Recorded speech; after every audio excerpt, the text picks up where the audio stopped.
દાહોદ જિલ્લાના સિંગવડ તાલુકામાં આઈસીડીએસ શાખા દ્વારા પોષણ ઉત્સવ અને પતંગ ઉત્સવની ઉજવણી કરવામાં આવી અને મિલેટ અને ટીએચઆરના પોષક તત્વો વિશે પ્રચાર પ્રસાર કરવામાં આવ્યો।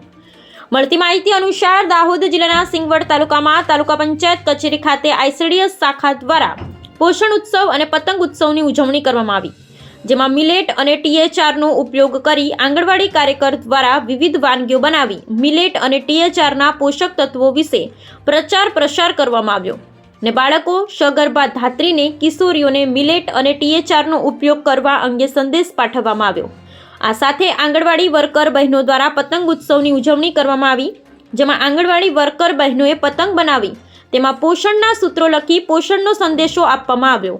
સિંગવડ ઘટક 1, ઘટક 2 તમામ કાર્યકર બહેનો અને સિંગવડ તાલુકાના આઈસીડીએસના કર્મચારી દ્વારા ટીમલીના તાલે ઝૂમી ઉઠ્યા હતા। પતંગ ઉત્સવની ઉજવણી કરવામાં આવી, વિવિધ વાનગીઓ બનાવી લાવેલા આંગણવાડી કાર્યકર બહેનોને 1 થી 3 નંબર આપી પ્રમાણપત્ર આપી પ્રોત્સાહિત કરવામાં આવ્યા, જેમાં ઉપસ્થિત તાલુકા વિકાસ અધિકારી M.K. ભગોરા, સંકલિત બાળ વિકાસ અધિકારી ઘટક 1 ચૌહાણ ભગવતી બેન બી અને સંકલિત બાળ વિકાસ અધિકારી ઘટક 2 પરમાર પિંકીબેન એમ, મુખ્ય સેવિકા બહેનો, આંગણવાડી કાર્યકર બહેનો, આઈસીડીએસના કોઓર્ડિનેટરો અને સ્ટાફમાં રાકેશભાઈ ભૂરિયા, મહેન્દ્રભાઈ બી મંછાર હાજર રહી સંગીતના તાલે ઝૂમી ઉઠ્યા હતા અને કાર્યક્રમને સફળ બનાવવામાં આવ્યો હતો। Bureau report Sureshbhai S Makwana, Gujarat bureau chief.